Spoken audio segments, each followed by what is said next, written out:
There is a chill in the air. Oops. Why do I have an echo? Hello. Hello. I know why.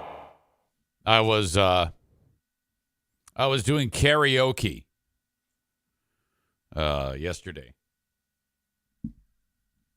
I go all in on my karaoke. I actually take the song that I want to play and run it through this AI. And after you run it through the AI, it separates the bass, the guitar, the singing, and one more thing. Bass, guitar, singing, and the drums. And then they're separate. So then I drop the volume down on all vocals. And then I sing along with it. And it's so much fun. And it's always miserable. But I usually really mix it. I take my time and add backing vocals, harmonies, and it sounds like shit. Aram says, I'm guessing Diana rolls her eyes when walking by while he is doing karaoke. You are correct. It's so bad. But in that moment, I think, man, I got it. I've got it. Corey says, what AI do you use? I want to use it for audio drops. I'll link it up in the show notes. And if I don't, because sometimes I say that and then I don't, send me a text. You actually have to subscribe to it. It's a fantastic setup. And the guy who created it made it so that you can try it out the first couple of times. And then you got to sign up on Patreon. He actually has a Patreon. So I actually pay for that just because it's awesome. Really, really great. Big fan. So I busted out some karaoke yesterday. Why did I tell you that? I don't even remember why I brought that up. Oh, it's because I had the effect on my voice for this Tom Petty song called The Damage You've Done off of Let Me Up, I've Had Enough. Fantastic release from Tom Petty. Oh, my God. Just love it. Perhaps, you know what? This is what I'll do. At the end of this podcast, the end of the audio podcast, I will attach that song. So you'll hear the show end, and then you'll hear my Tom Petty karaoke song. I sent it off to a friend of mine, and I said, yeah, it's a little flat on the hook. I think I'm a little flat. And then I'm the type of idiot where in the moment, I'm like, oh, it's great. And then a little time passes, and then I'm like, it's not bad. It's a little flat. And then, I listen to it an hour later. I'm like, oh, this sucks. This sucks. Holy cow. So there you go. Aram says he's offering it up like it's a cool Easter egg. Anything but. It's shit. Make no mistake. But I love the AI. I love the fact that you can just take any song and just drop out a certain portion of it. It's remarkable. I get, from what I understand, what's happening there is the whatever the software does, it interprets those various elements and then recreates it. Any song whatsoever, you name it. Pick any song, any style, Kenny, and I can pull all of those parts out of it. So one of your shit songs, absolutely. So this is what I want you to do. That would actually be quite fun. If we took one of your garbage songs of people screaming, and then I would do that. In fact, that's what I'll do. You give me a song, and then for the Patreon today, one of your those songs, that will be hilarious. Corey says, yeah, you used to do that in Free Beer and Hot Wings. Yeah, there were a couple before AI that the isolated vocals were found. David Lee Roth's "Running with the Devil" was quite a hilarious moment playing that. And then I think there was another one. It was Def Leppard, "Rock of Ages." Oh, right, I got something to say. It's better to fade out. Wait a minute. Better to burn out than fade away. Rise up, gather round, rock this place to the ground. It's a great song, by the way. That album. Two, High and Dry and Pyromania are fucking great. Those are great fucking albums. Isn't there a song called "Rock Till You Drop" or some shit by Def Leppard? I used to love Def Leppard. I still do. I still do love Def Leppard. I think it's one of the greatest things in the world that they brought the fucking drummer back who got an arm ripped off. I mean, that to me is a outstanding recovery. You lost the one thing you can't lose as a drummer. And he's like, fuck it. It's no big deal. He's just there drumming away. Always worth mentioning that story of my buddy Rick Church backstage at Wendler Arena in Saginaw when it was a meet and greet with Def Leppard and the drummer. What is the drummer? Rick Allen? Is that his name? And he uses his left leg to compensate for his left arm. And Rick went up to shake hands with him. And he put up he went to shake the hand that he doesn't have anymore. And so he put it up and he goes, oh, and then he put up the right one. I think he started with the left, and then he wasn't sure. He was all fucked up. So, but it doesn't matter. There was a moment where he was like, oh, and then he had to pull the one hand away and put the other one up. It was just ridiculous. My God. Kenny writes, love that Bloodhound Gang song where they say the drummer from Def Leppard only has one arm, over and over and over. So do send me a song, not here. Send me a song on email or text, Kenny. And it's got to be really fucked up so we can really laugh along. Because when you pull all the music down and just have the vocals only of whatever song you're sending me, I would love that. All right. We have Dear Meathead today. Dad joins us in 45 minutes. I have no questions. Not a one. No questions whatsoever. Send along a pithy, short but sweet question with not too many details. Maybe looking for advice on this, that, or the other thing. Whatever you want to ask Dad about.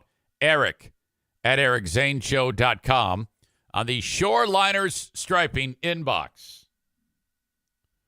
If you need anything striped, the parking lot, the athletic field, shorelinersstriping.com. All right. So looking forward to that.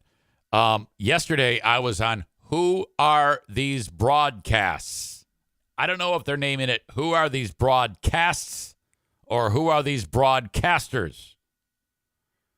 This comes to us from the people who made, or the person who made, Who Are These Podcasts? And then they created the show, Who Are These Broadcasters? But it makes sense that it should be, Who Are These Broadcasts? Since it's, Who Are These Podcasts?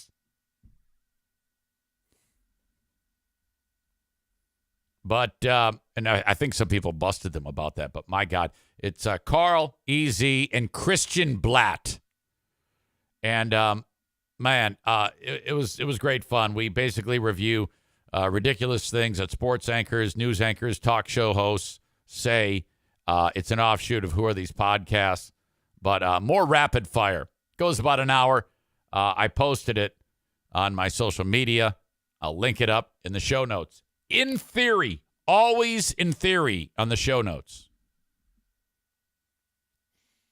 All right. While I'm at it, in fact, I was talking with Dad yesterday, and again, he is, I think he's in this phase now where he's forgetting that he has a degenerative brain disease. All right. Now, this is obviously horrible, but every day is an absolute gift. And to be able to talk to him, and my God, he's just spectacular.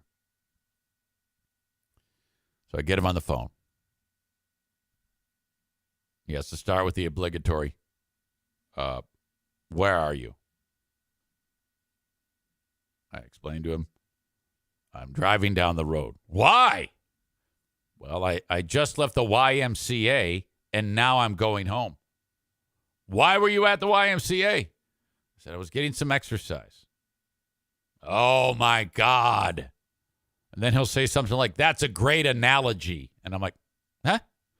I go, yep, awesome. Yeah, it's great. I love going there. But now I'm going home. He goes, well, how come I can't hear you? You sound muffled. I go, I don't know. It's the same setup that I use every time, Dad. Now, this happens all the time where he'll be talking into the phone, into the handset on this landline while it's still attached to the base and not on speakerphone. So he can hear me, but just barely through the part that you hear on the phone, but it's like away from, he doesn't have it up to his head. I can barely hear you, guy. Okay. Well, is it on speaker? Because this happens all the time. Oh, what the hell? I don't know, guy. Joanne, how do I do this? Okay. And then he says what Tyler just said. He sounds like he's at the bottom of a well.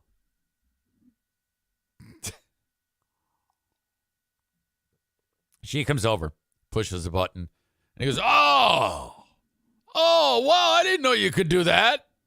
This is, okay. His DVR has erased that. Corey says, he's never called you Guy on the show. No, that's true. That's, he used to. That's the impression, though. So that I get him on. And all right, Dad, yeah, I just have I don't want to just call him and say, hey, I'm calling you tomorrow, and then hang up. I have a conversation with talking to him for about 10, 15 minutes. And finally he goes, you ready to do the show tomorrow? I go, well, yeah, that's, yeah, for sure, I go, is that okay? He goes, well, yeah. He says, show must go on, Guy. Oh, my God. And I'm like, well, of course. This is such a part of his life. Oh, my God. Despite Kate suggesting that I use him. Kate suggested, that is the wife of Councilman Paul Creer of Stafford Township, that I use my father. I use him for Dear Meathead. Oh, he was so offended by that. He was actually very, very hurt by that. I wasn't, because it's Kate and she's a crazy bitch. But my dad was, he's like, no, what? No, I love this. If someone took this away from me, I would just be so sad, Guy. Stand by. I got to drink this. Who Cut the Cheese says, who are these podcasts? Just did the No Please podcast. Now, that's Justin's show. I don't know. Maybe you didn't listen to it, but I was on that show. In fact, I was the one who reached out to Carl. I said, dude, you have to explore the No Please podcast. It's going to be brutal. You're going to beat the shit out of him. And he said, yeah, sure. No, he didn't sound like my dad. He said, absolutely. And then I was on it with him. So that's crazy that you would tell me that WATP just did the No Please podcast. Did you not listen to it? What the hell is wrong with you?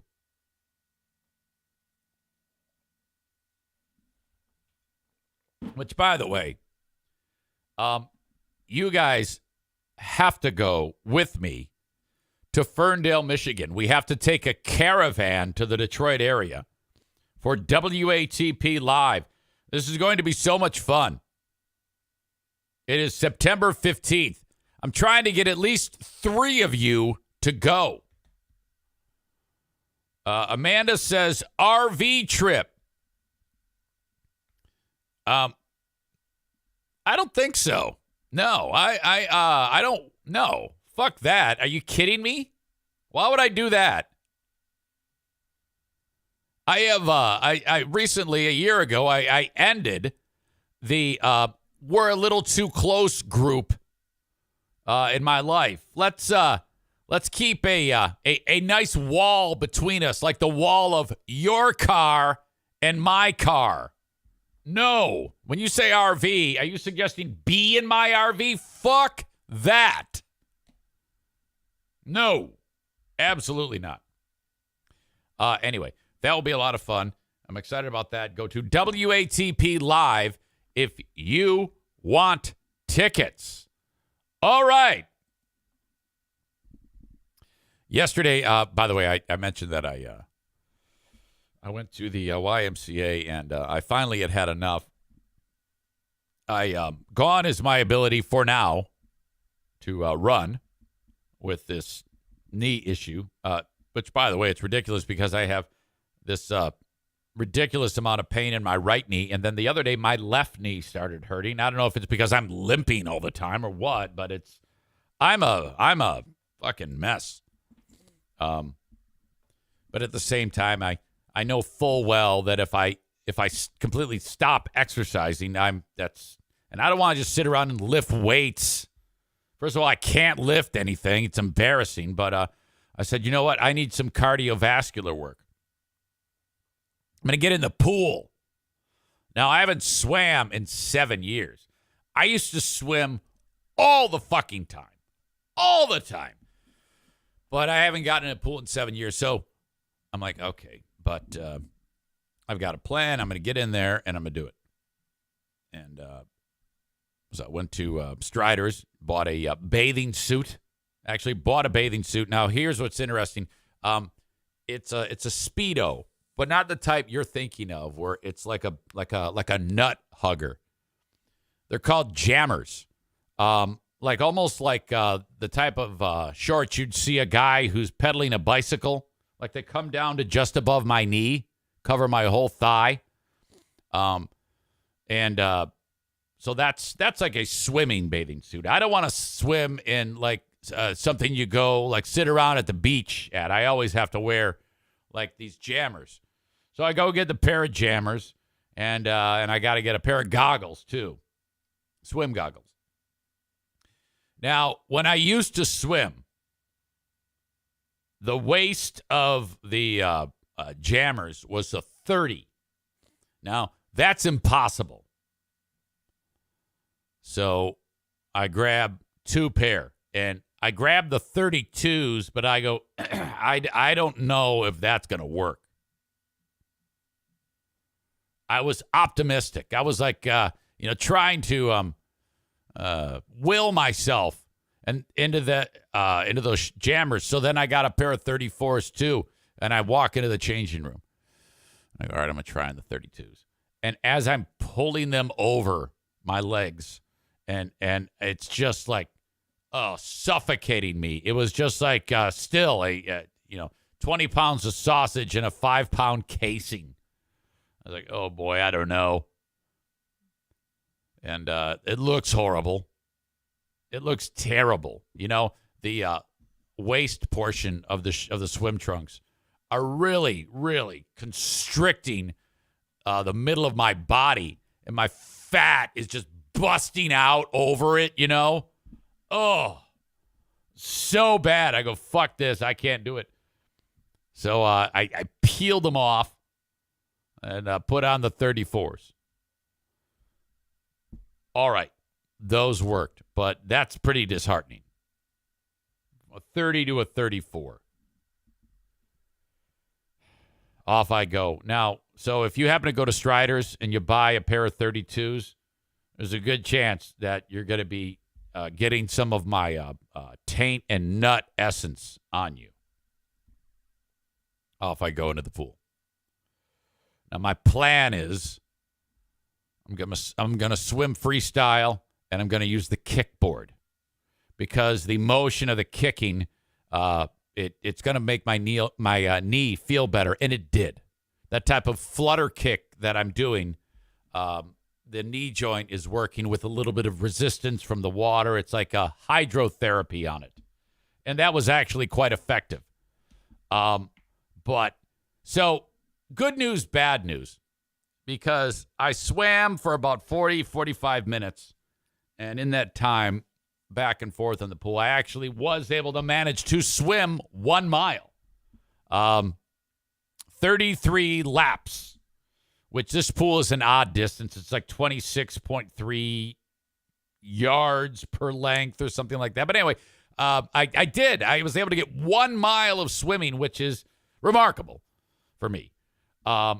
The kicking, like when I'm kicking with the kickboard, that flutter kick I was telling you about, your legs just going like crazy, like just, going through the water.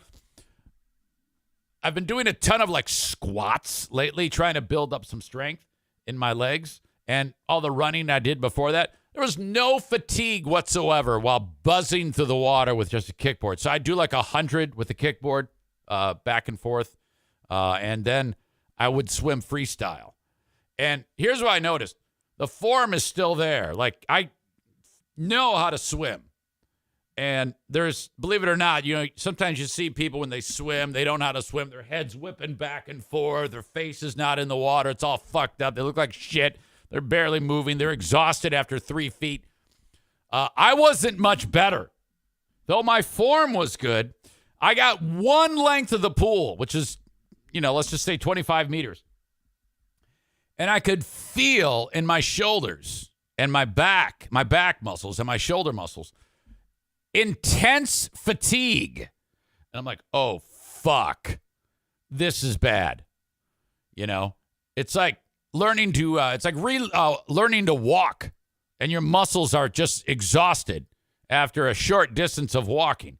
Because I'm basically, most of my moving forward in the pool is through my shoulders and the strength of them, which I have none. So I get one length of the pool, and I can tell they already feel like noodles. I go, well, I got to finish at 100, but I've got 75 more to go. So I flip, I kick, I come back the other way, and after 50, I'm like, oh, shit. There's no fucking way. I got to slow way the fuck down. So I do. And now I'm like, I was actually going faster when I was just kicking with a kickboard, which is remarkable. It took me like forever to swim a 100. It was so bad that for the rest of this swim workout, I was just swimming one lap and then one lap back, a 50, and then pausing for 30 seconds just so I could recharge. I get out of that pool, and my arms are shaking. Like, they're so fatigued. And now today, oh my God, lifting my hands above my head, all of this area, all these structures in my shoulder right now are just like, fuck you, you asshole. It's so, there's so much muscle soreness already, and it'll be worse tomorrow, that if I went in there again today and the day after, it's a recipe for tendonitis, which is your body saying, okay, dick, you want to be Michael Phelps? Fuck you. And it fills your shoulder joints with this inflammation that is so painful. That is your body's way of shutting your ass down and letting you know you've done too much. So I already feel that way, and it's awful. God damn. Corey says, Eric takes to the water like a manatee. Stevie says, I'm terrible at swimming because I hate getting my face wet. I was the same way, man. It was bad. Chris says, I just want to eat like Michael Phelps. Here's the thing. When I was done, I was famished. One of the things that I've noticed about swimming is when you put in any type of swim workout, it makes you so damn hungry. So I came home and followed up a wonderful moment of exercising with about 15 Ritz crackers with that type of cheese that has horseradish in it on it. Awesome. Because Diana had the wine party and the ladies were over. So I was like, oh my God, yes. So I helped them clean up, Pooh Bear points, and then started to pig out on the leftovers. So crackers, and then, fucking A, underrated cereal, and they don't make it in a big enough box. Golden Grams. Man, forget the breakfast-sized bowl. Give me the size bowl that you put like a giant salad for a family of 10. Murdered it. And then washed it all down with a orange creamsicle. Dinner of champions. Fantastic. So then I looked at it like, Jesus, how can you possibly do that? And I'm like, look, Rome wasn't built in a day. All right, I got the exercise in. I did not I ate like a child on the end of the day. So what? I'll try it again today. Megan says Golden Grams with warm milk. Try it. Chris in Maine says, it's just a process of building muscle back. You'll be fine if you keep working on it consistently. Yes, that is true. Chris also adds chicken, broccoli. Yeah, that would be nice. But no, it didn't happen yesterday. Maybe today, but probably not. Tyler asks, are you faster than Blockwoman? The dude from Montgomery Brawl. Shout out Unk with the chair. Hey, bye, I was there. Oh, God, I love that so much. Corey says Eric takes to the water like a manatee. I said that, a.k.a. the sea cow. Consistency is the issue. Yeah, it's true. I'll figure it out. Probably when I'm like 75 years old, I'll figure it out. Quite a difference in the way I live my life.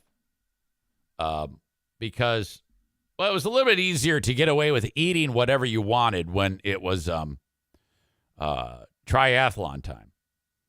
Because back then, this was from 2009 to 2016. In that time, I literally was able to eat like Michael Phelps because, first of all, on the radio show, all I did was 4 in the door. So I'd be home by 11 a.m. And then for some sick reason, the rest of my day was spent swimming, biking, running. I used to do these workouts where I would set up my bike on a trainer in my garage. And I would pedal like intense, like zone 5, which means you're breathing like really killing it for like 8 minutes, as hard as you can possibly go. And then then you get off the bike, throw on your running shoes, and 10 seconds later, I'm running out of my garage down the street as fast as I could run for a half mile. Turn around.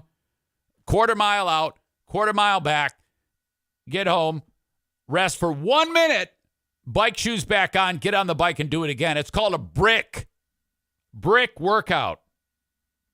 Oh, fuck. Corey says, one time you showed up to the radio station in your biking suit and the guys were all commenting that they could see your cock outline. Yes, that's true. In fact, yeah, I would have lights on the bike, and that's how I was able to get part of my bike workout in was the 15, 20 miles would take to get to Grand Rapids at like 4:30 in the morning. I remember one time I took a trip. The way I got to work was along the Grand River. It's a road called Indian Mounds. Big mistake because I had these intense spotlights, one on my bike helmet and one actually on the bike. And this is, like I said, along a river and woods for miles. And as I entered this patch of woods along the river, I noticed I could see all these sets of two lights looking back at me as I entered the woods. And I'm like, boy, what? So there I am. I'm pedaling along.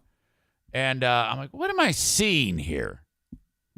Oh, it looked like, you know how like when you have your cell phone on, the light on the cell phone staring at you? It's like I could see all of them looking at me, like 10 of them. And then I went, motherfuck. Those are eyes. It was wildlife. My lights were lighting up their eyes. And so it was an otter or a fucking beaver, a skunk, a squirrel, a deer. And I'm like, shit, fuck. And this is not good because if you're pedaling along, it's not uncommon for a cyclist to hit wildlife and then you are fucked. Okay? So I had to slow that shit down and let those fuckers scurry away. It was ridiculous. Hello to Rakuki. Rakuki's hockey nickname is Kooks. Hockey nicknames are fantastic. He's known as Kooks. I am known as Zaner. I'm not sure what Tim's hockey name is. I'm guessing it's Timmy. Tim Mayer from Shoreliner Striping. Timmy Kooks Zaner. They're all here enjoying the show. Timmy is Team Shoreliners. Rakuki is Cooks_20, who Crazy Ashley thought that it was like some kind of weirdo and encouraged me to ban him yesterday. Nonsense.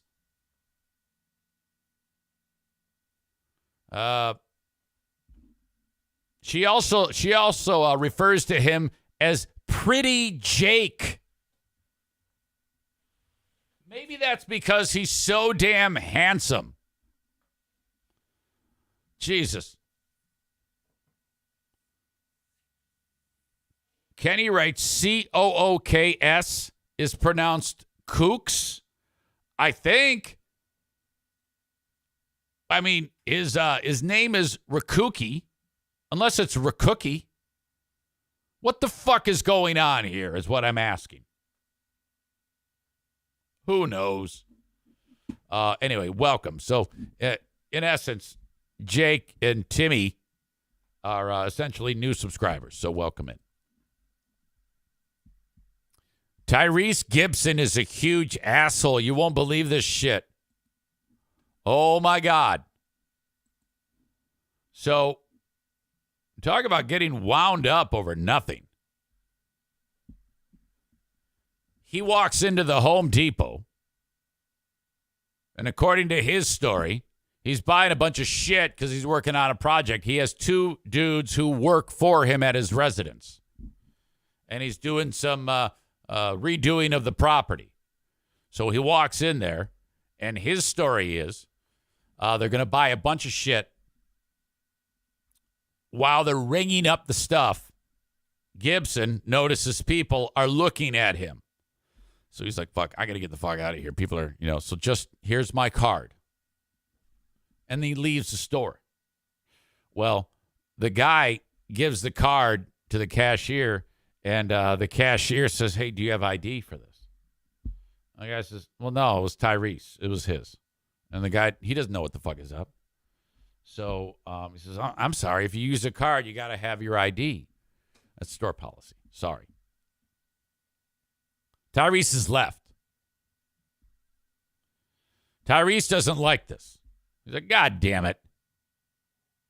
What does he do? He calls the store. And he drops, don't you know who I am? To the cashier. He drops, I live next door to your CEO. And he drops, you're doing this because I'm black. Now, the contractor, who's his buddy, who's there at the store, before all that happens, is talking to him on the phone. Tyrese says, hey, man, FaceTime me. I want to talk to the cashier.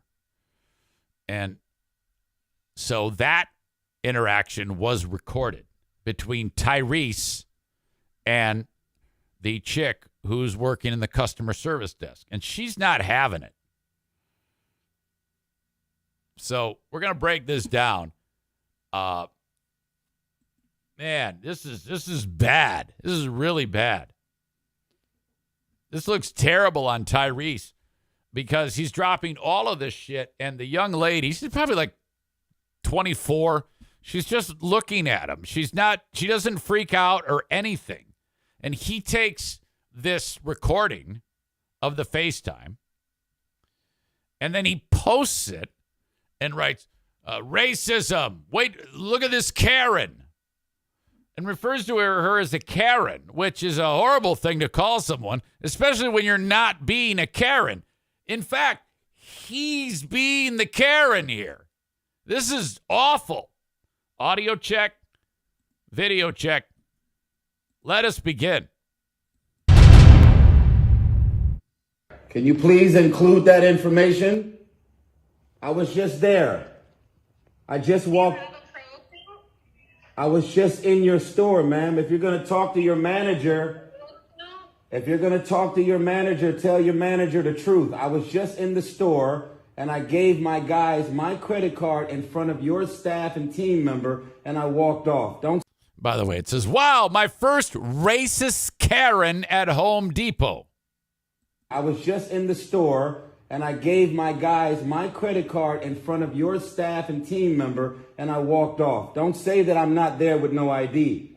You can pull up the cameras. I was there 5 minutes ago. This is completely unnecessary. Now, a little bit more background. He just said, well, I gave him my credit card in front of the other store associates. But he did not indicate that he went, hey, this is my card. He's going to use it. Thank you very much. He just assumes that they know, okay? He didn't make it clear. He didn't say anything. He just gave the guy the card and left. What you're doing right now.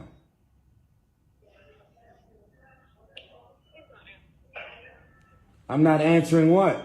So she's on the phone with her manager.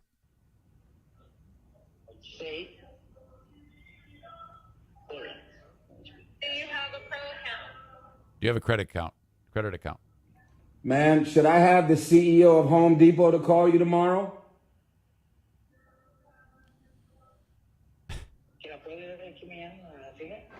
Because he's my neighbor. He's my neighbor in Atlanta. You want me to get the CEO of Home Depot to call you and tell you that this is unnecessary? So she's being quiet because her manager is talking into the phone, and she's listening to him too. That's why it's kind of awkward right now, but it'll get better. What you're doing? Yep, my manager said that's fine. Okay, tell your manager I was just in the store. Do you want to tell him that part? He can hear you. Okay, manager, what is his name? Carlos? Carlos. What's his last name? That's not necessary. What? You work in Home Depot. You work in a public place.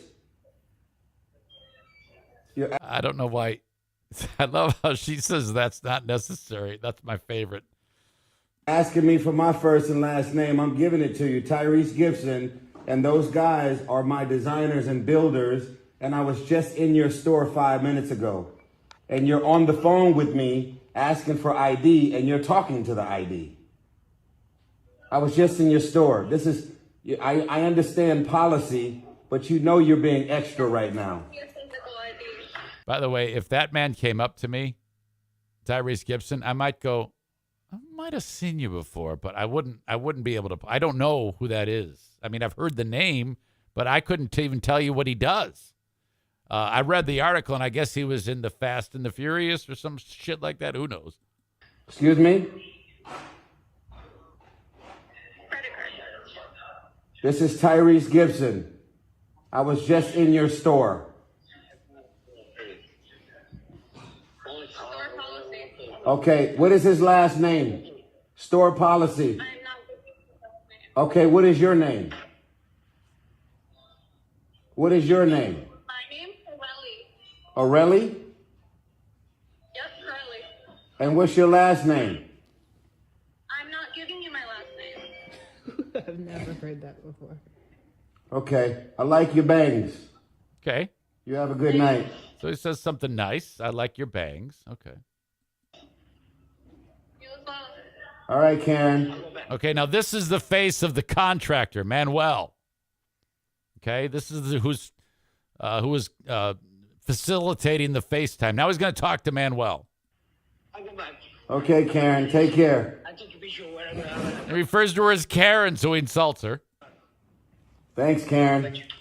What time do they close, Manuel? Or Manuel. What time? Excuse me. What time you close the store? What time you close the store? 10 o'clock. I'll be on my way. All right. So now he's on his way. All right. Thoughts early on.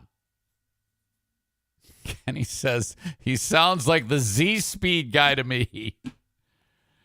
Corey says employers are not required to give you their last names.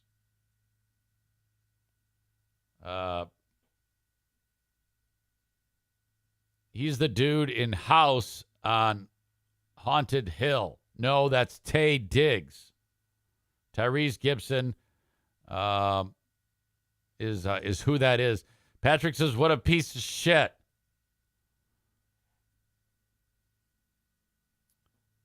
LOL, like the CEO gives a shit.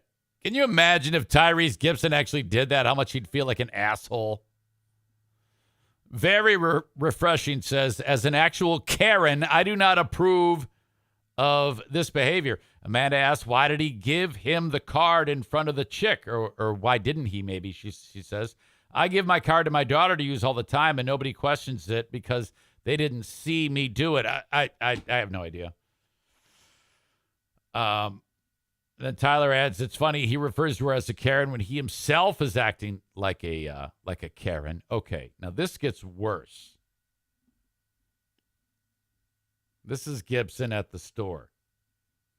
Here he is. This is, I guess, Carlos.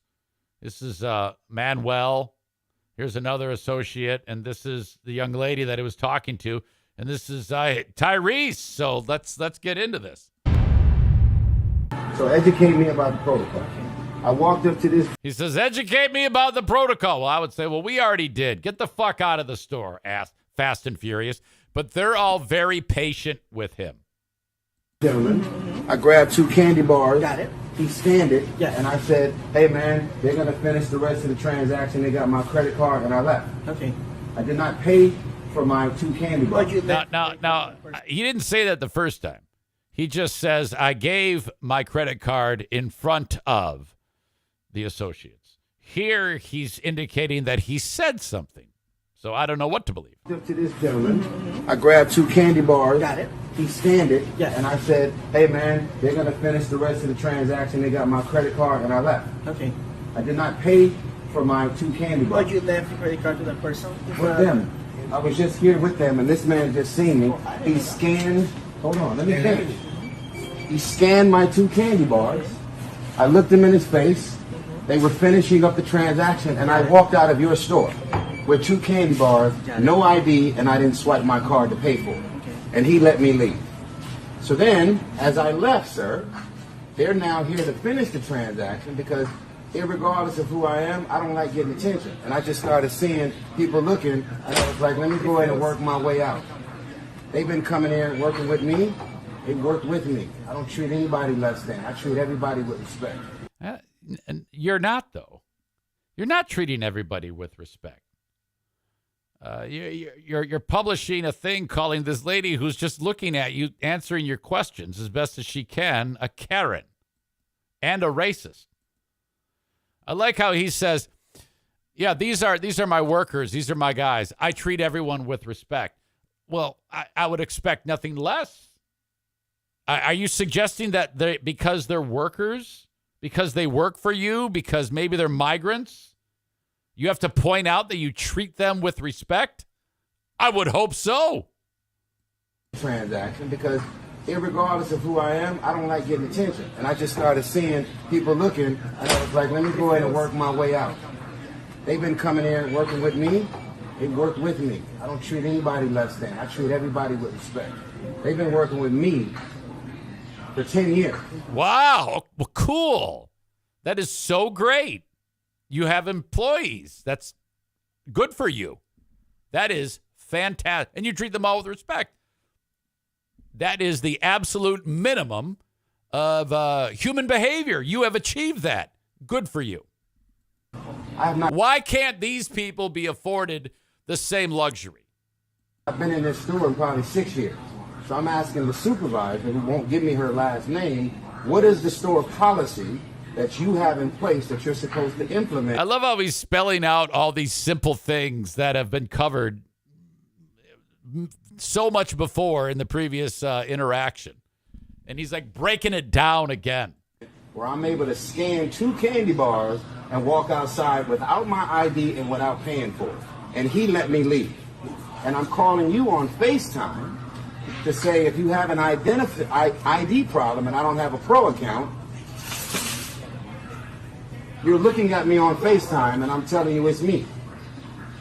And then you're saying the policy is I got to come in here and show my ID.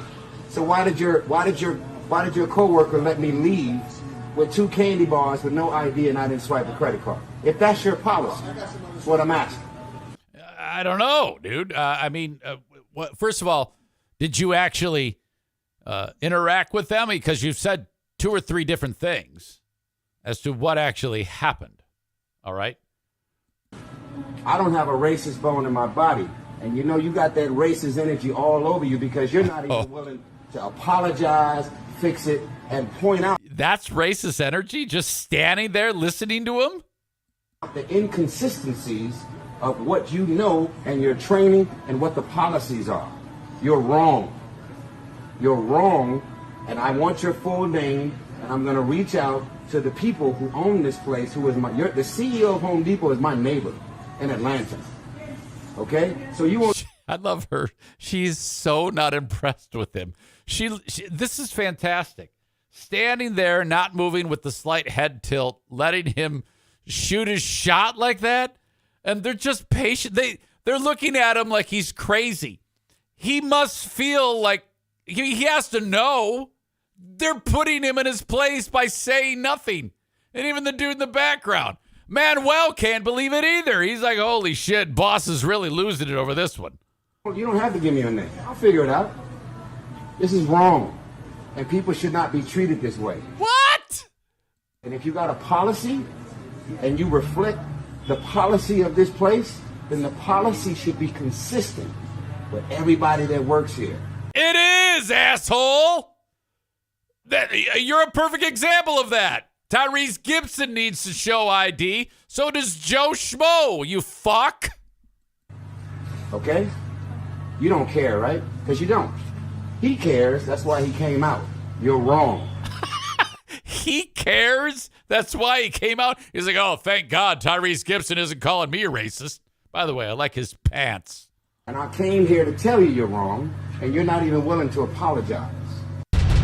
He is suing for $1 million. I'm not kidding you.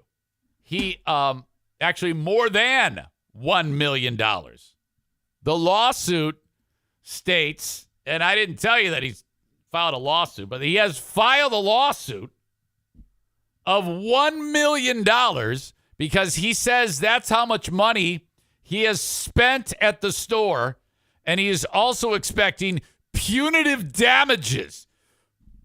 Punitive damages? What damages were caused? Oh, my God. That is awesome. This is incredible. Jesus Christ, the entitlement here in this fuck.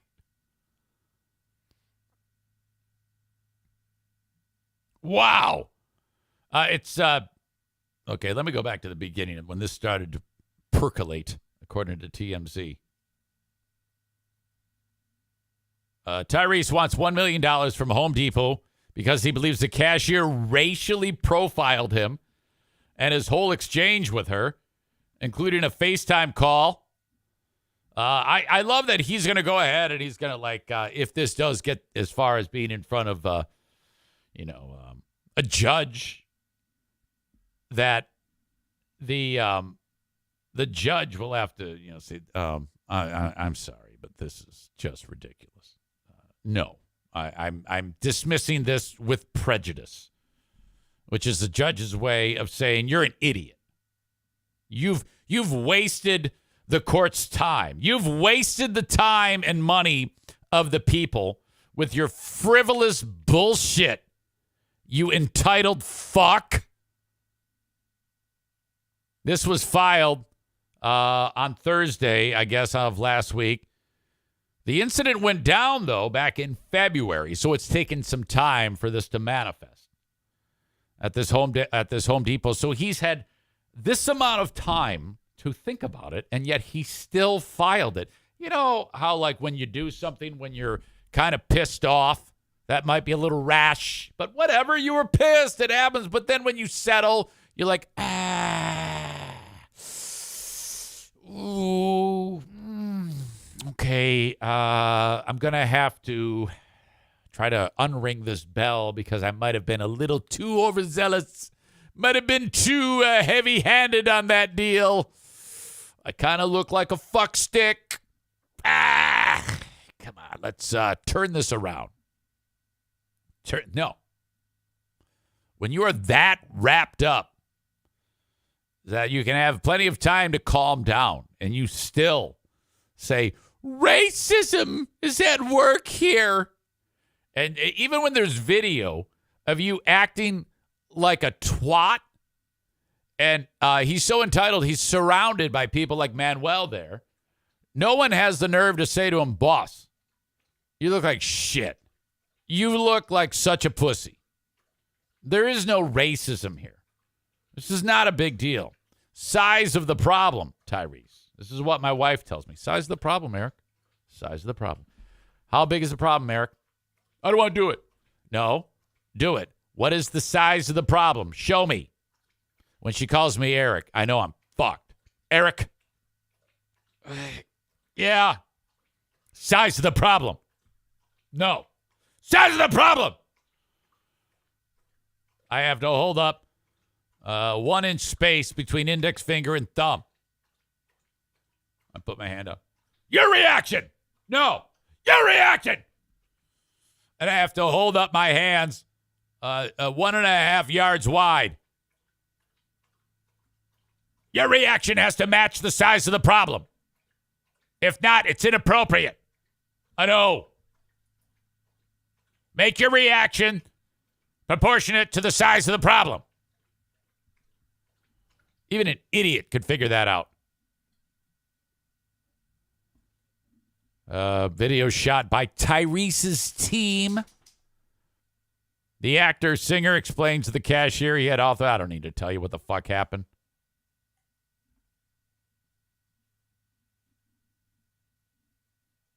In his lawsuit obtained by TMZ, Tyrese, he and his 2 team members, Eric Mora and Manuel Hernandez, have been in the home on many occasions over the years.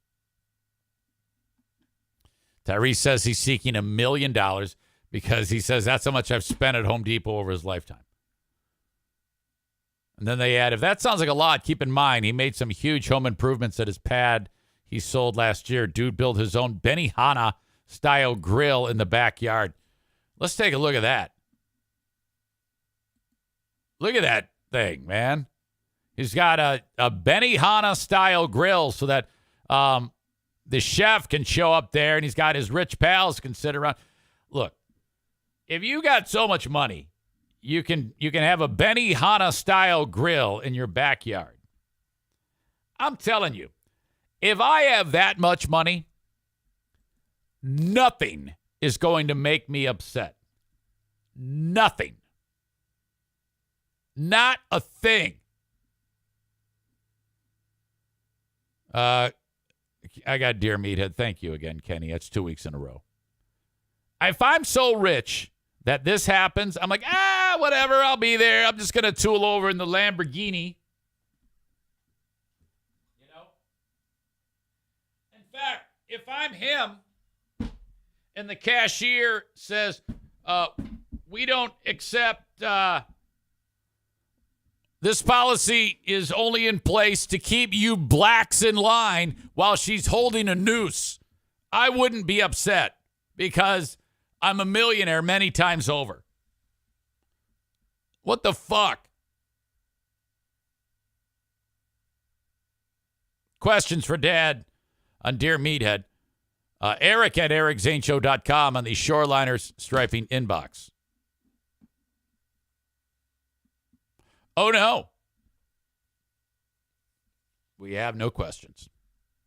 This is probably going to be a short segment.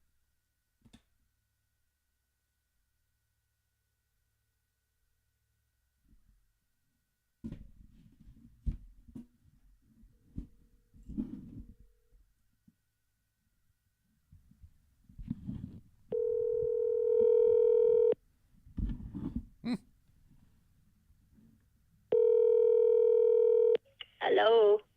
Hello.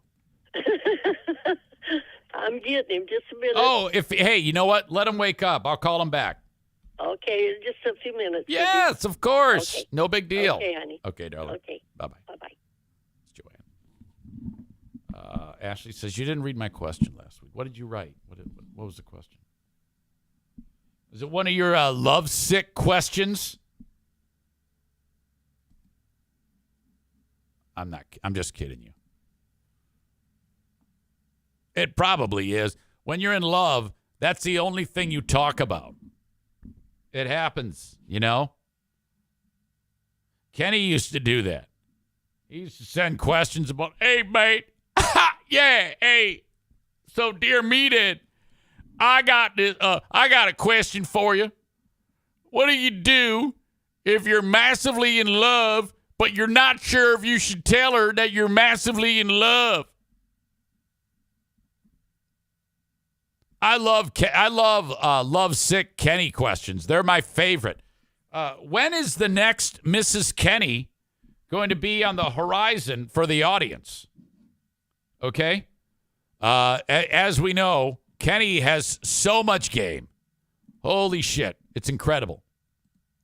He spits game like you wouldn't believe. And so we're just waiting. He might be keeping that close to the vest. He doesn't share as much as he used to because sometimes it gets a little off the rails.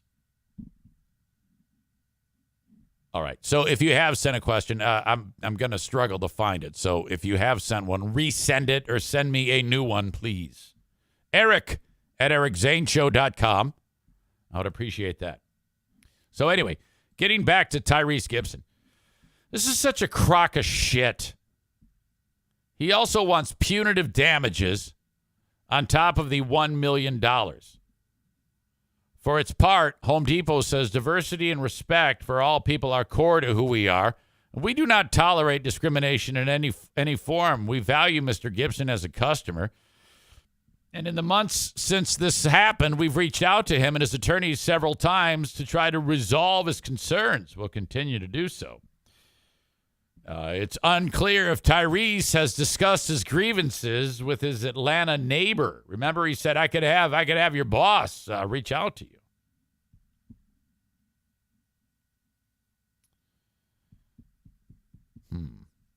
According to TMZ, they had an update yesterday. If it seems like Tyrese Gibson was more heated than the situation called for, he tells TMZ that there's a good reason he was so upset.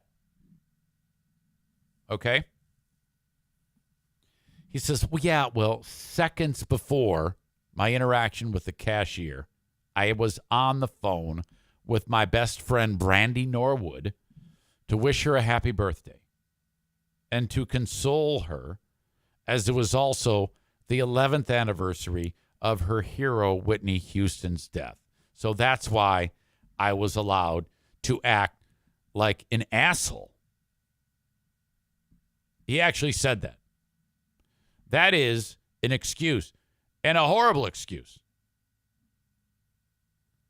There is no excuse. No one knows what you're quote-unquote going through, and no offense, but that's not a big deal. That is not a big deal. Unacceptable, you fuck. He also told TMZ he gave Home Depot, quote, every opportunity in the world to clean this up, and they just refused. So you got to give me $1 million plus punitive damages. Oh, my God. We don't often have the asshole of the day early, but this is the asshole of the year. This is ridiculous. Home Depot, who I believe says, we have reached out to him and will continue to do so, trying to resolve his concerns. But, ladies and gentlemen, go buy something at Home Depot today. Go buy something at Home Depot. And if I'm the neighbor of the guy who owns Home Depot, of Tyrese, I walk out of my mansion. I go over, I knock on the door, I go, Tyrese, I'm here to tell you to go fuck yourself. Okay? What do you think about that, you entitled bitch? What an asshole. Shit. God, I am pissed about this. I hate it when people do this. Ryan says you need 2 assholes today to make up for yesterday. Corey says don't make your issues other people's problem. That's basic human behavior. Yeah, I know it. You're absolutely right, but it's remarkable how people who have wealth and fame feel like they can act like this. It's remarkable. Kenny adds, it's quite simple. Hey, I got these 2 candy bars, and my employees here were going to complete the checkout. I thought the cashier understood this, but no worries. I'll try to be more clear next time. I'm here now, so can we complete our purchases? Thanks. That behavior does not equate to TMZ being involved, nor a lawsuit. Precisely. My God. Megan says, Home Depot owner, quote, keep my name out your fucking mouth. Will Smith and Jessica Garrett, 2 famous individuals, have said that. Arkside, keep my name out your mouth.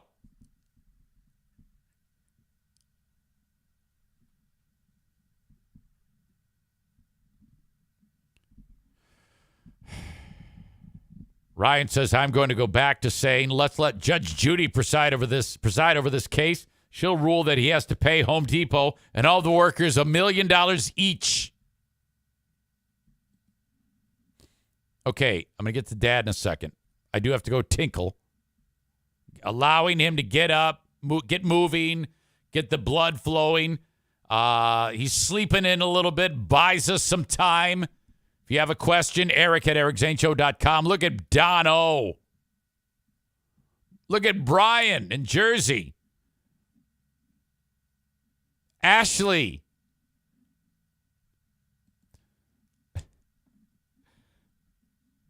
She says, yes, it's a lovesick one. So? Well, no, that's good. It says, Meathead.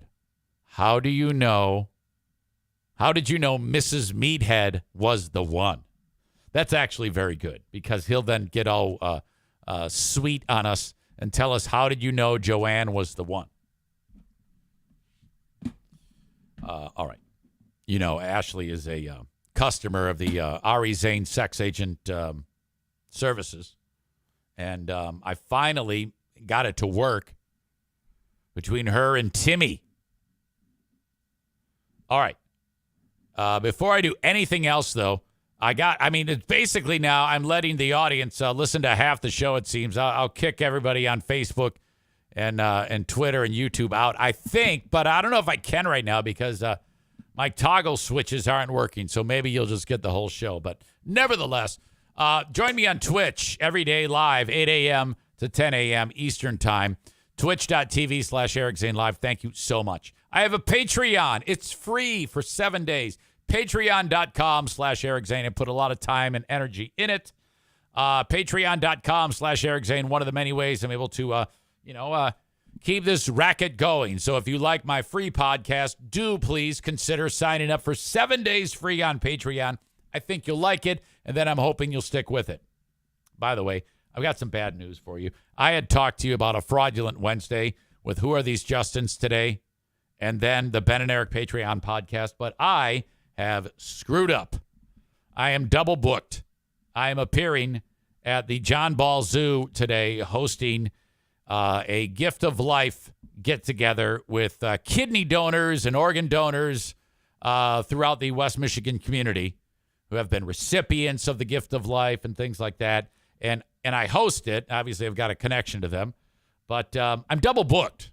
So those Patreon things, I'm so sorry. I apologize for that. I feel horrible about it. But I have to punt to next week for those things because then tomorrow I'm leaving to head up north with the Queen of the Forest and the NFK with us on a trip up there. And I'll be back, believe it or not, Monday afternoon. So I'm not sure what I'm going to do podcast related. One way or another, you'll have material. But anyway, the big reason why I'm talking about that is because today it's not going to be a fraudulent Wednesday, and I apologize for that. Anyway, patreon.com/Eric Zane. Sign up for free for 7 days. Try it out. You do need to put a payment form in there, but no big deal. If you cancel it before the 7 days, it's fine, and it's easy to do. You say, fuck you. There's actually a button that says, fuck you, Eric. But if you like it, just let it ride, and it'll charge you the $5 or $10 that you want to sign up for. You do need to put a payment form in there and cancel it at any time. When you cancel it, you still get the 7 days. It's completely foolproof, so no bitching. Okay? Patreon.com/Eric Zane. And then the audio podcast, wherever you download shows. Eric, just search Eric Zane Show on Apple Podcasts. What's it called? Spotify. And any of the other ones. There's about 1 billion of them, on all of them. The open and live stream of today's show is brought to you by Serra Honda Granville, SERRA.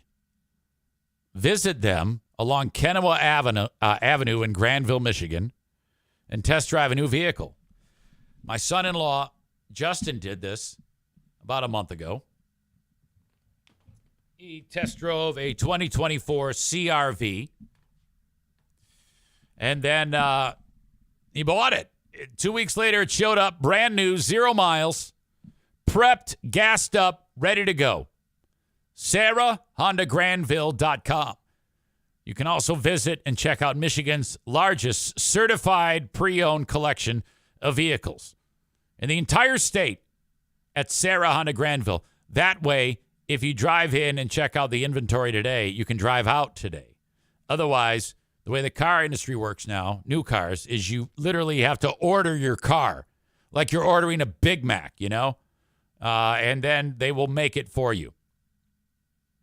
I guess that's not really the McDonald's model. That would be more like the Bosco's Pub model. Serra Honda Granville. King's Room Barbershop. Okay, so there's 3 locations of King's Room Barbershop. You can see all this at kingsroom.net. This is a brand new sponsor. Now, it says here on their website, We're moving out of Rogers Plaza. New address and moving date coming soon. I have the address. So if you've been going to the Rogers Plaza King's Room, August is the last month now that you can get your hair cut at King's Room in Rogers Plaza. Then they're going to be at 821 36th Street, also in Wyoming, 5 minutes away, next to the costume room. It'll be early September when that happens, when they start taking customers there. You can also go to the Northland Drive King's Room Barbershop and the Caledonia King's Room Barbershop. So you go to kingsroom.net, locations, and there you go. Hours, everything, all there. Monday through Saturday. Closed Sunday on all of these. Great hours, 9 a.m., 7 p.m. Saturday, 9 a.m. to 2 p.m. In addition, when you go there, let's say you got a favorite stylist. You click on schedules and you see when they work. Okay? It's all spelled out here for you. Reviews, I got a bunch of those. Everybody loves them. Gallery, what's on the gallery? Okay, now, this is Andy Skyver, and this is Colleen, his lovely better half. All right? They're the best. I love them. You can buy all this shit when you're there. Look at it. You can buy all these products. They're awesome. They are like the folks that do all the hair cutting for Pop Evil. All the hairstyling for the band Pop Evil. They're very close to them. They've been friends for years. How much does it cost? A regular men's haircut is $19, includes shampoo, style, and neck super shaver. Excludes whole head super shaver, beards, long hair, and more. Military. Service men's haircut, $16. Military, police department, and fire department. You might even be able to pull something off if you're an EMT or a paramedic. Boys cut, 10 years old and under, 16. Buzz cut, same guard, whole head, 14. Super shaver, 21. Camo color, $40. Lineup without a haircut, $8. Beard, free hand sculpted, 12 plus. Same guard, 10 plus. Awesome. King's Room Barbershop. Back to school sale ends August 22. 20% off all products with a haircut. Awesome. You want to work for them? Click where it says join our team. I love King's Room Barbershop. Thank you so much to Colleen and Andy. When you go there, please mention my name. And when you mention it to your stylist, can you, if it's not Andy or Colleen cutting your hair, because they do cut hair, they're the OGs, can you tell your stylist, please tell Andy or Colleen, Eric Zane sent me. King's Room Barbershop, kingsroom.net. Thank you. All right. I got to go tinkle. I'll be right back.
Let us bring Dad in for Dear Meathead. Amanda, every time the show starts, there's a set of rules, and one of them says avoid rapid fire responses. God. Every like a couple of weeks, I got to remind you, it's pump the brakes. Can you maybe just pump the brakes? I understand. You're having conversations, but I'm not just talking about now. In general. This is like the 5th time today. It's just now that I'm mentioning it. Always remind yourself, do I need to put these 8 million fucking comments up here? Remember, you're perpetually on probation. You are never not on probation. Hello? Hello? Hey. Hey, sorry about that delay. Oh, hey, that's okay. That's okay. How are you? I'm doing good. Welcome in. It's good to hear your voice. Thank you very much. So, you slept in a little bit, huh? I was just sitting here and dozed off, I guess, I was awake out of my bed. I was downstairs. Oh, okay. Well, are you awake? I mean, I don't want to keep. I mean, if you want to go sleep some more, you can. No, I'm wide awake now. Okay, that's good. So, all right, here we go on another edition of Dear Meathead. All right, anyway, sorry for the whole delay. Hey, no worries. Okay. So I'm excited to ask you questions. I got a number of people who are checking in, and one person in particular who I think is in love with a guy that she's dating. She wants to know, Dear Meathead, how did you know that Joanne was the one? Jeez, that's an old time story. Yeah, I mean, how did you know that you were like, oh my God, I need to spend the rest of my life with her? I really could not respond to that. I don't know how it went. Well, I think you got to be. I think you got to be creative about it. I mean, because she's sitting right there, you got to say something like, "Well, all she did was make me happy and make me smile, and I, she was everything I wanted in a woman." Yeah, you got to like put some effort into it. Oh, Eric, will you marry me?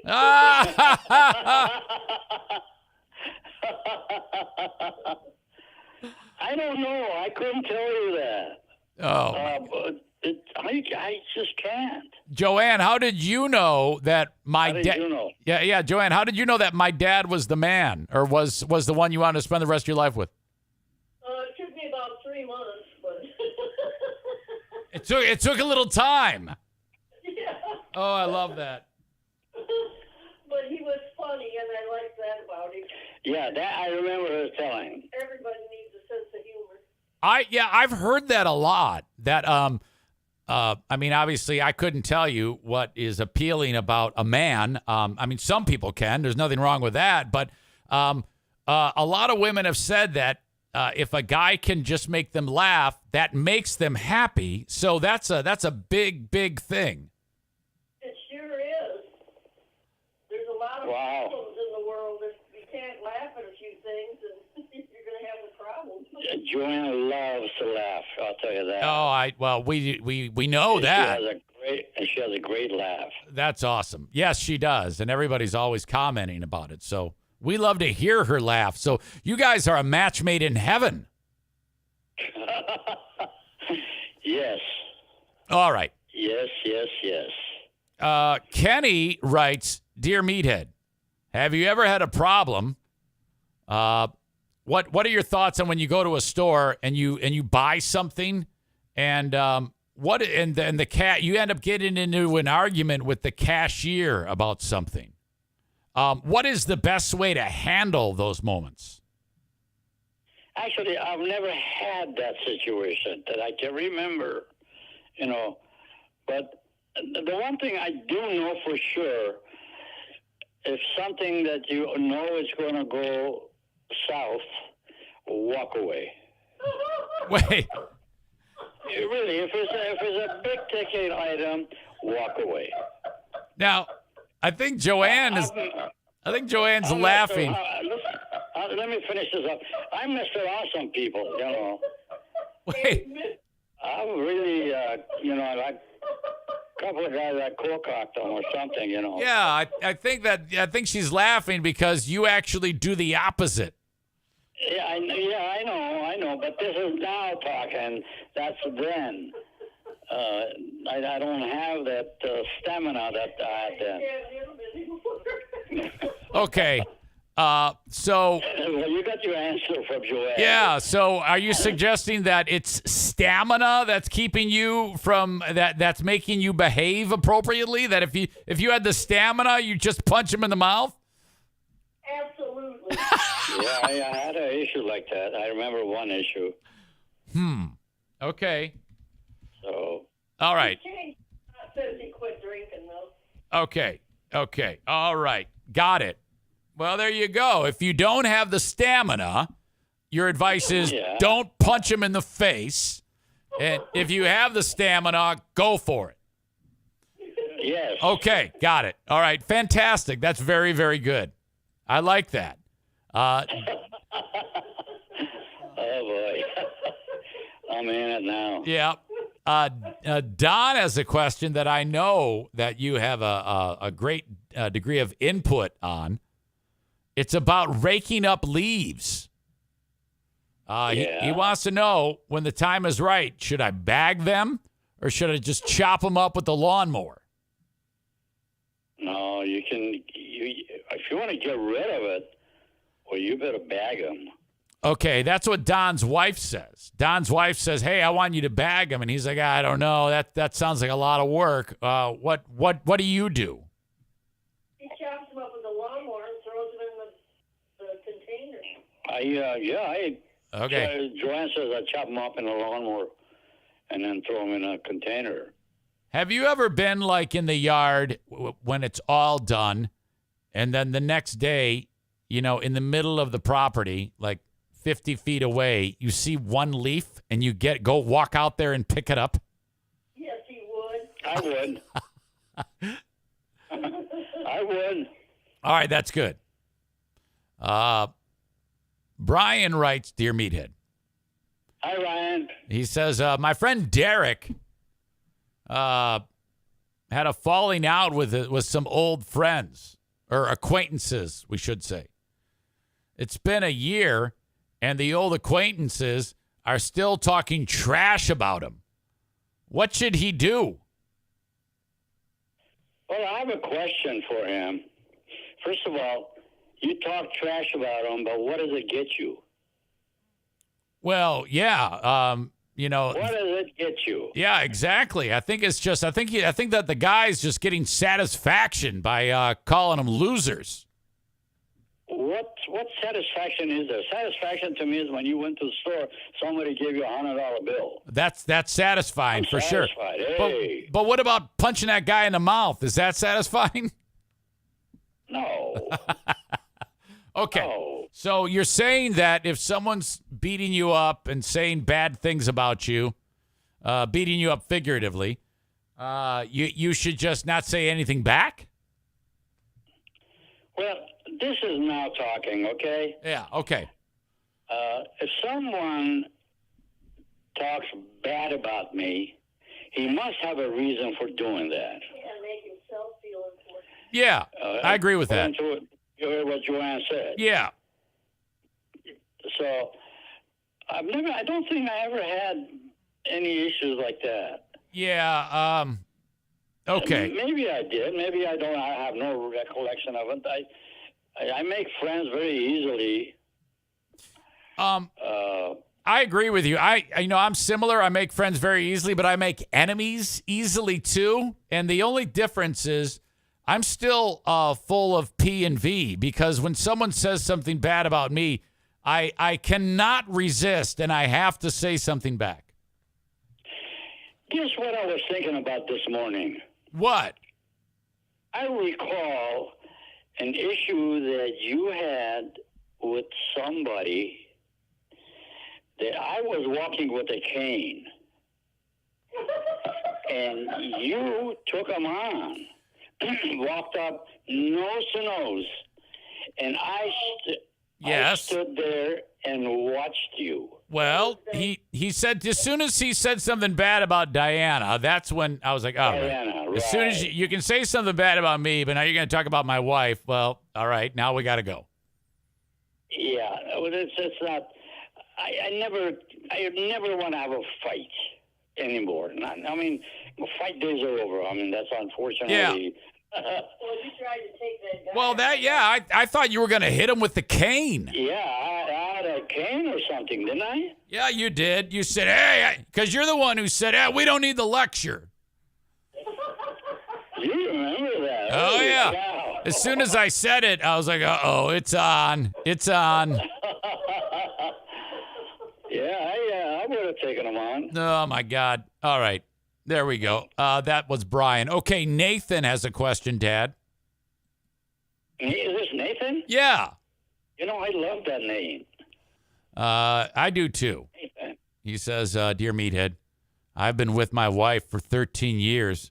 And he's being kind Bless of... your heart. And he's being kind of funny, but he says, I'm starting to think she actually likes me. And then What? yeah. I think he's being silly, but then he says, but I've been wrong before. Is there a way to tell for sure? Wow. No. I mean, Well, I would say if she doesn't want to spend any time with you, then she probably doesn't. Right. well, yeah, I don't get it. I mean, love is a strange thing, you know. I said there's only two things you can do with that. It's either love or hate. If you hate, get away from it. All right, let me write this down. If you hate, get away from it. Yeah, you don't need to be together anymore. All right. I mean, if it's all right, if it's a momentary, I hate you, you know. But I don't think I ever use that analogy. I mean, God, I would never say that to my wife. No, of course not. All right. No, well, did you hear what she said? What did she say? She says, yeah. I wouldn't live to tell about it. Oh, yeah. I would, yeah, you heard that. Uh-huh. Absolutely. All right. No. Let's see. Moving on. Next question. Stevie writes, hello, Ruben. Hello, Stevie. She says, my friend recently started dating a terrific guy. This question came up. We'd like your input. How long should you date someone before leaving, she writes, toiletries at their house? I'm not sure. I guess she's talking about like feminine products or something like that. I'm not sure if that's what she I don't means. know. Or if she means actually like going poo at their house. I'm not sure. But how long should you date someone before leaving toiletries at their house? I would tell them in the very first 25 seconds. That's my opinion. Well, okay, let's say maybe you're dating someone and you start leaving like your shaving cream and your deodorant there, implying that you're going to be there for like a kind of a duration of time more than one day. I think that's what she's asking. You dated for 2 years and you never left your toiletries away. No, I mean, and that kind of stuff is up to you to, Yeah. if it's a usable item you use, you get rid of it. No. You know, Yeah, I think the suggestion is I'm misleading myself. I don't know. yeah. Well, I think the suggestion was more based on cohabitating. But all right, that actually makes sense too. And I like the old school 2 years before you left anything. Oh my God, it's fantastic. Oh, 2 years we got married. Mary. Oh, okay, gotcha. I gotcha. Okay. All right. Let's see if there's anything else here. All right. Have you guys ever seen any of the Fast and Furious movies? I've heard of it. I don't recall what the details are. Joanne, do you know that black guy, Tyrese Gibson? Yes. Okay. There's a crazy video of him having a temper tantrum at Home Depot. Oh, wow. Okay. Depot. Yeah, we were just watching it. He was buying a bunch of stuff, and he had his one of his pals was there, and Gibson left the store because he didn't want to be there anymore, and he gave his credit card to his pal, and then they wouldn't take the credit card because he wasn't there. They said you got to be here to use the credit card, and Makes sense. which I never heard of that. Well, I mean, they it's like, hey, is this you? They want to make sure it's you, I know Yeah. that's good, but I never heard of anybody actually doing it. So then they did it, and then he got so mad at that he accused them of being racist. Oh, that's crazy. Yeah, They were just doing what they're supposed to be doing, but nobody ever does it. pretty much. yeah, right. Okay. Well, what's the rest of the day for you guys? Are you just hanging out, pick up a leaf or two? What's happening? We're mowing this acre of land. Oh my gosh. So, She's put me through torture. no, wait a minute. Now, Joanne, you end up using that riding mower, right? Yeah, I got a John Deere tractor. All right. And Dad, what's your job? He mows around where we sit with a push mower. Okay. An old junky one because he wrecked a brand new one. Yeah. Hey, keep your hands away from the blades, okay? Oh, hey. That I watch myself. All right. I'm going to just review a couple of things you said. Quote, I actually cold cocked a guy. You said stamina is keeping you from cold cocking anyone anymore. Oh, yeah. Included in today's comments, if you hate, get away from it. And finally, That's right. It's all right if there's a momentary hate you. Yeah. You know, that's ironic you brought the subject up because in my semi-dreams early this morning, I get up usually and come downstairs. I sit there on the couch and I ponder. Yeah. I was pondering about that. Wait a minute, you were pondering about hating people? Yeah. Well, who would you be hating? I don't know. I had nobody in mind, but this was going on through my mind. Wow. That's very interesting. But That's weird. I remember when we were up north last time, I had to walk in to say goodbye to you, and I actually... Dude, let me... that involves you. You... Excuse me. You were taking a guy on. Oh, okay. I thought you were about to say That's that. the one. I thought you were about to say that you hated me. No.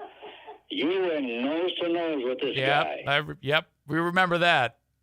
All right, Dad. Well, Joanne, Dad, I love you guys so much. Everybody loves you. Thank you once again for joining us on Dear Meathead, okay?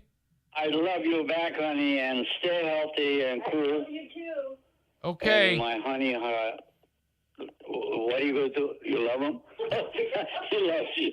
She loves you. Yep. Yes, she does. Thank you, Dad. Bye-bye. Okay, guys. You have a good one, okay? All right. Hey, Anna. All right. Yes, ma'am, I will. Okay. Okay, Bye. bye-bye, guys. There you go. Dear Meathead, again, always a success. High point on the week, typically, and just fantastic.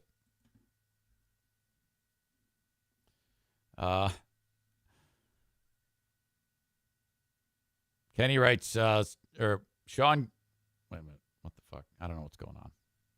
Possible ban evader.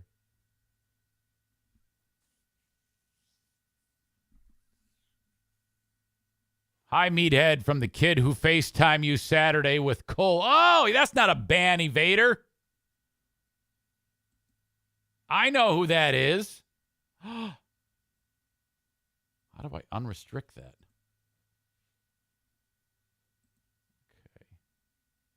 Stop restricting. Okay. Get this. I was talking about this earlier. What is that young man's name? He's 14 years old. I told you this story. I was at the racetrack at Berlin. Ben. All right, this is great. I'm so glad you're here, Ben. I got a text from Coleman Lutz. Part of the Coleman Nuts is what I was about to say. Coleman Lutz network of X's. And he said, yo, I'm with my neighbor's son, and he wants to talk to you on FaceTime. So I go, oh, my God, let's do this. So I called him, and I see him, and I meet him, and he got a little shy, and his dad was there, and Coleman was there, and it was a nice conversation. And, I'm understanding that Ben is, loves Meathead. And he's like, oh, my God, I love Meathead. And he enjoys the segment so much.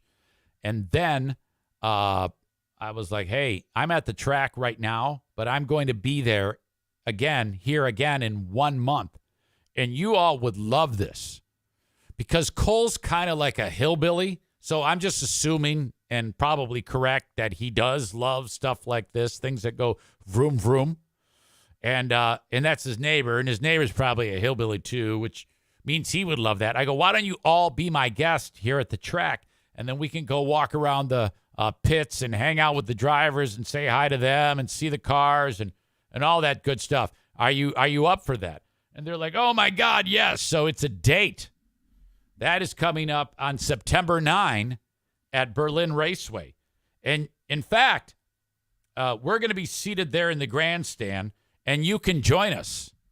So it'll be Ben, Coleman, Ben's dad, and whoever else they bring. I said, bring the whole family. I don't give a shit. And then I said to Ben's dad, I go, you let him listen to this, the things I say, and the dad goes, I'm a terrible father. I'm like, yes, you are. Ben, you got to listen to me. Mr. Eric says lots of bad words, as you know. And under no circumstances, this is a mistake by your father, by the way, because I say horrible things, okay? I want you to be aware of this. It is not okay to say these things at school or to anyone else, okay? Since Dad is not policing this, I have to police me. I am not going to stop talking like a jackass, Ben, all right? But since you are with adults and we are talking adult things and your dumbass dad will not police this, this is a huge mistake. This is a 17 and over show. All right? Megan says, my kids know Mr. Eric is a good guy with a terrible mouth, just like their mother. Oh, okay. All right. Now, there's some wiggle room here. I get it. Maureen says, my husband doesn't like Mr. Eric's bad words either. LOL, LOL. Yeah, it's not for everybody. It is not for everybody. I make no bones about it. But the only way you're going to get me to be me is I'm just going to let it fly, and then that's it. And I just let the chips fall as they may. So, Ben, again, getting back to you, don't ever repeat any of this shit, Ben. But I'm going to talk to you like an adult. You're not, but what the fuck? We're going to have to be buddies, and that's it. So you are my guest, and we are friends for life. I love that you love my father. I wish I could bring him, but, Dad's very, very old. He's almost 90, and he's going to be 90 in 2024, and he's far away. Otherwise, I would bring him, and you two could sit next to each other. All right. Welcome, Ben. I'm so happy. I don't know why it thought that you were a person trying to ban or evade a banning. That doesn't make any sense. Well, welcome. I'm so happy you're here. Kind of. I mean, I like that you're here, but it's just weird because I say some really bad stuff, Ben. I talk about bodily secretions and things like that. It's awful. My God. You got to promise me, Ben, you got to type this out right now, Ben, that you are not going to use any of these words around adults or any students, nothing like that, because you're going to get shit canned out of school, and we can't have that. Dad says he's going into high school this year. He's going to hear worse. Yeah, I know, but it's just weird. Ryan says, how's it different than watching South Park? You're right. Fuck it. I don't give a shit. What is Dad's name? Dad, can you give me your name? The young man's name is Ben. What is Dad's name? Matt. All right. Pals. Boom. For life. I love you. I love your son. Rocky Johnson, who's like one of the sweetest people. I'm sure that's not your real name. Says, what is up, Eric? Good morning. Hope your morning is going great. Well, thank you. You're very kind. Tyler says, I'm thinking about the terrible things Eric has said now. LOL. Does he know what eating ass is now? Yeah, this is what you got to do, Matt. Make sure that Ben can hear this right now. Put the phone right up to him. I'm going to tell him something that he needs to hear. Since you are diving full in with me making these comments, we need to tell him this right now. Is he there? Good. You need to tell him. Or I'm telling him. Ben, I eat ass. No, I mean, seriously. I actually put my mouth right on where the poop comes out. That's called eating ass, Ben. And I eat ass. But there's not poop there. But you need to know that that's what that is. It's called, Matt says he left the room.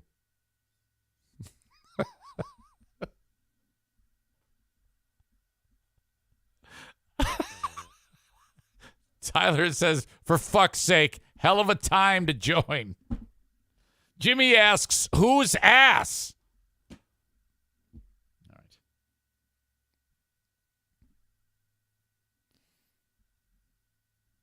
All right. Lots of hilarious comments. All right. My God, where has this show gone? I haven't even updated you on fuckface Blindside. That fat bastard Michael Oher. I am not on Team Michael Oher. I am Team Toohey Family, which I can't get over how those people spell their name. Thohy is Toohey. It should be TWO-EE.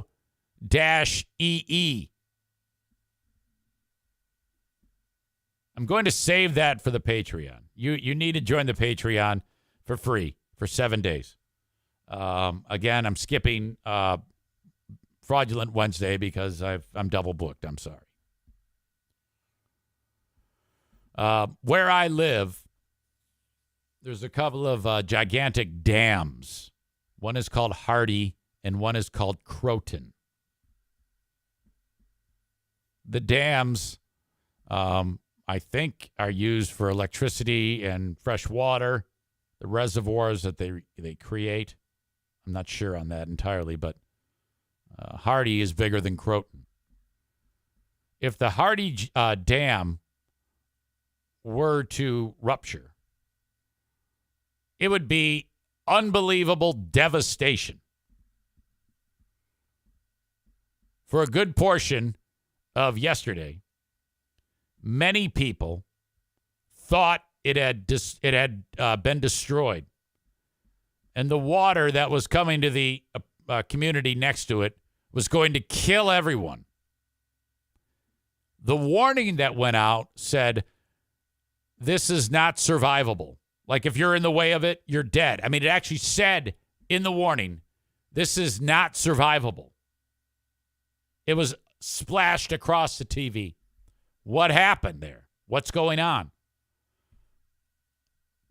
I'll explain on the Patreon.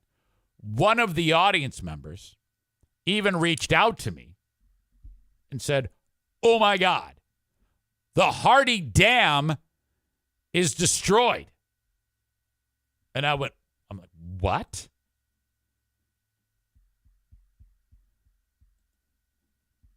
I also have the incident that the Maui fire started, like the actual incident that started the fire. I was seeing on one Facebook post that one of these MAGA losers suggested it was a laser from space and is serious, that it was intentionally set by Joe Biden. Joe Biden set the fire. What the fuck? All right. You guys have been so much fun today. Even Amanda. My thing with Amanda is, you're like, what? Easy, what's going on? Is she enjoys attempting to have conversations with me. Rather than a comment or a joke, it's like she's expecting a back and forth. And I'm like, it says in the rules, when I start the show, it says avoid rapid fire multiple posts because it makes it more difficult for me to engage other people. And if you have a story or something that I have to know about, just email it. It actually says that in the rules.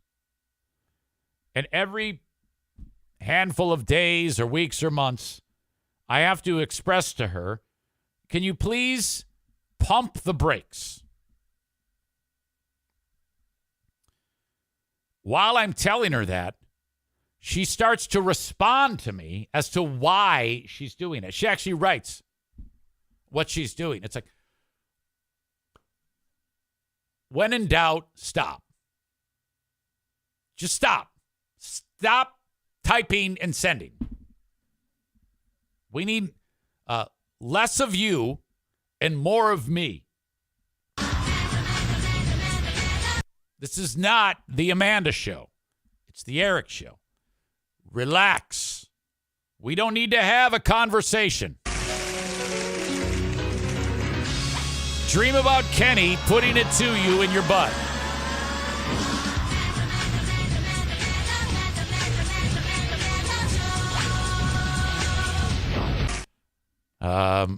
Megan says, are there really rules? Yeah. There are. Very simple. Things like that. Do I have to follow them since we sponsor Twitch? No. No, you sure don't. You do not have to. You give me money. Kenny says only first-timers are shown the rules.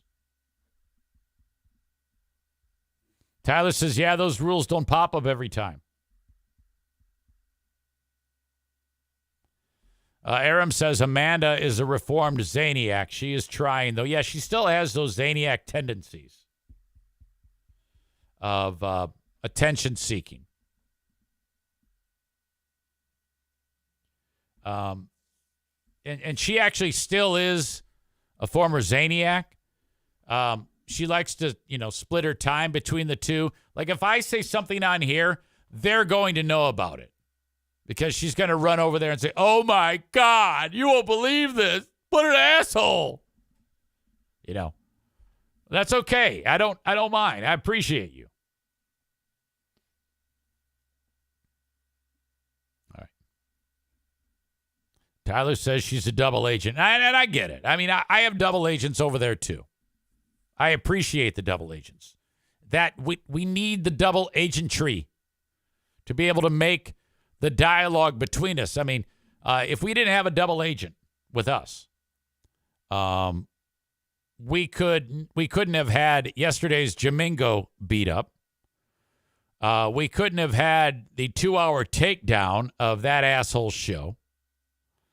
I'm serious about this. I will fight any member of the Boomer Bunker, including Kate, and I will also fight any former Zaniac. If anyone wants to schedule some type of MMA event, I will participate. I will fight any member of them. We have a comment. Did you hear how racist they were on Monday? Holy shit. Now, when you say that, do you mean like on the Castaways United page or on the Boomer Bunker show? And I didn't know the Boomer Bunker was on Mondays. I thought it was a Wednesday show. I mean, I don't know. Can you get specific and maybe couch it so that you don't get yourself in trouble as to the level of the racism? Please include that. I love talking about how racist those people are. I love it. It's fantastic for you to see. If you could maybe encapsulate it, I would love that. I'm intentionally not saying your name.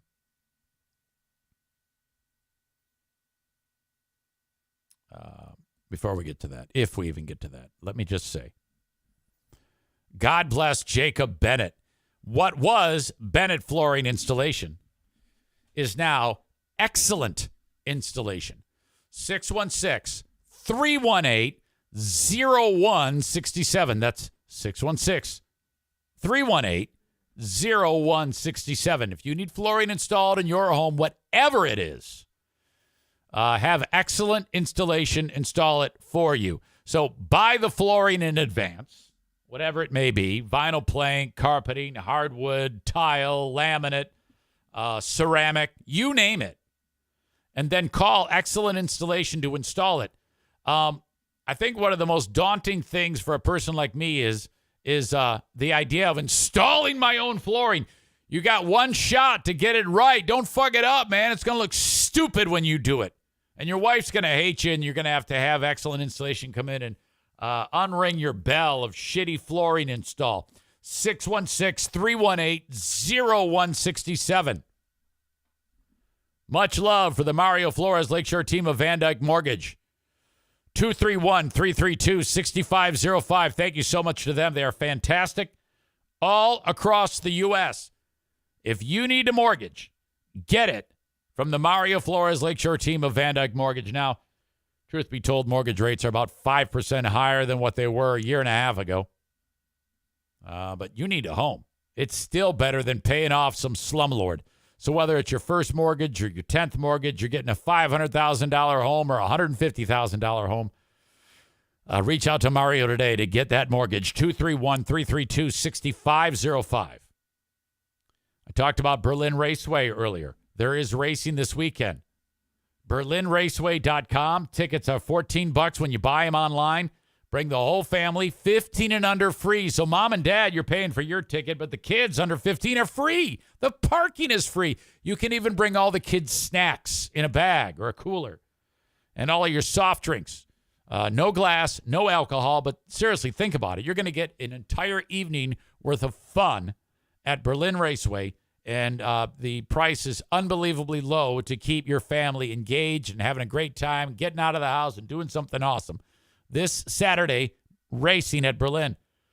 Thank you to A&E Heating and Cooling for going out to my son's house on such short notice. 616-516-8579.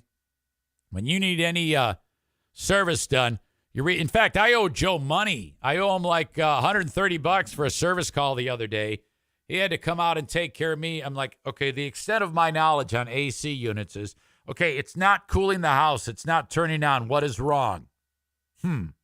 I go down, I take off the front panel, and I stare at it. And I go, wow, that's cool. And then I put the front panel back on, and I call Joe. I go, dude, it won't work. Come see me, please. He comes. He says, ay, you blew a fuse. He put the new fuse in. Thank you. Good to go. Love it. 616-516-8579 for A&E Heating and Cooling. Megan says what she wants because she's a boss here on the podcast. Sponsors our Twitch stream, sponsors my Facebook page, sponsors the show. 616-532-6600 for Irvine's Auto Repair, Grand Rapids Hybrid, and EV. Irvines.com. That's ER Vines. ER Vines. Check them out online. Look at the amazing Google reviews whenever I have a problem with any of our vehicles, whether it's the 2023 Accord or the 2003 Chevy Silverado pickup truck. We take our cars to Irvine's. Okay? If you, when you take it there and they have to repair it, they don't leave you in the lurch. They give you a free car to borrow, so you can go about your day doing your job with no interruption of wondering how the hell you're going to get to work or having to have someone cart you all over town, for God's sake. 616-532-6600. Thank you. That was 5 sponsors in a row because I backloaded the show today. All right.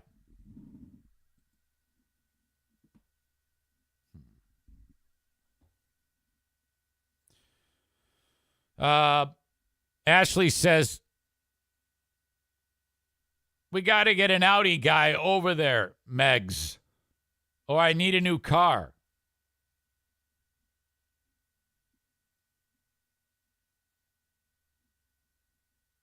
Megan says, we work on Audi. Or Audi. Ashley says, what? Ashley says, your website doesn't have Audi. Are you kidding me? Schedule immediately. Megan says, he loves VW and Audi. So we're starting to take them in on a case-by-case basis for now. I guess they have a tech who does it. Yes, calling now. Perfect. All right. Lots of racist terms on the Boomer Bunker Monday. I will review, and we can discuss them. Many, many, many.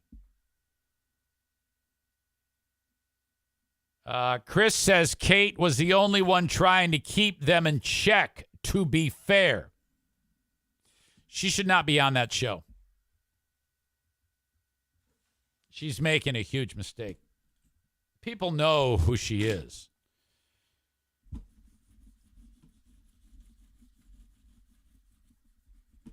That's not good. If you are on that show, like if I'm doing a show and like if my dad started saying racist shit, my dad would not be on the show. You cannot be part of that. We used to have a guy that I had on the show. I called him the Voice of America. It was some guy up north, and I would have him on.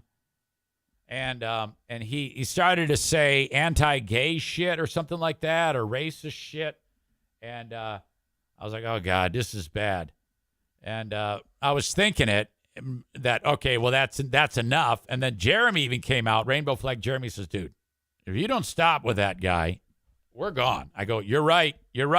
My mistake. It was ridiculous. She should not be on that show. If you don't leave it, you are complicit and just as responsible.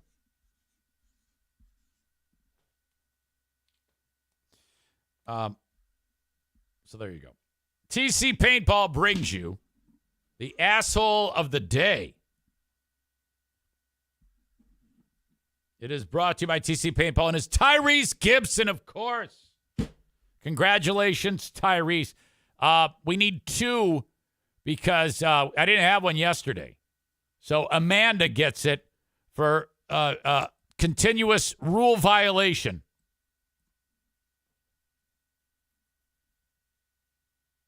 All right. Linda says they do work on Mercedes, too. That's me being subtle, LOL.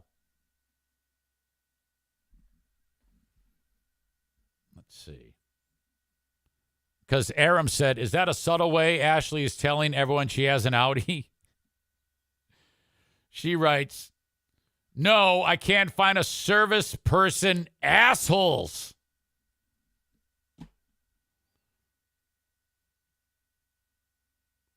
Ryan says, Eric, not only are you Ari Zane's sex agent, but now you're helping facilitate her car problems. The show literally solves all her problems.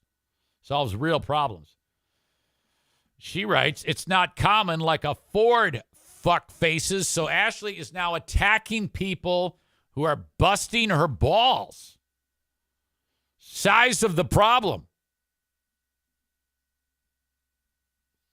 Linda says, easy.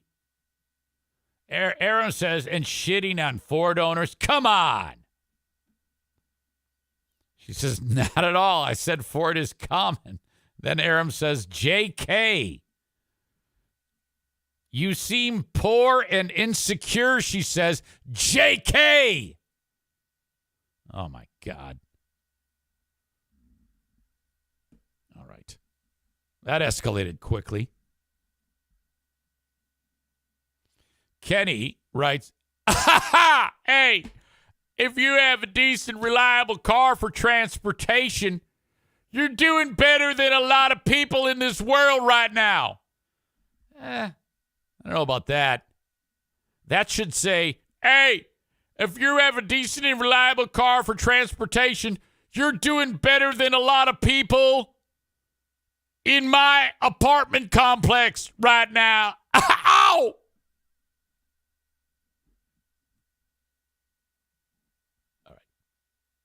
That is my time. Thank you for being here. I'll check you out on Patreon. Till next time, bye-bye.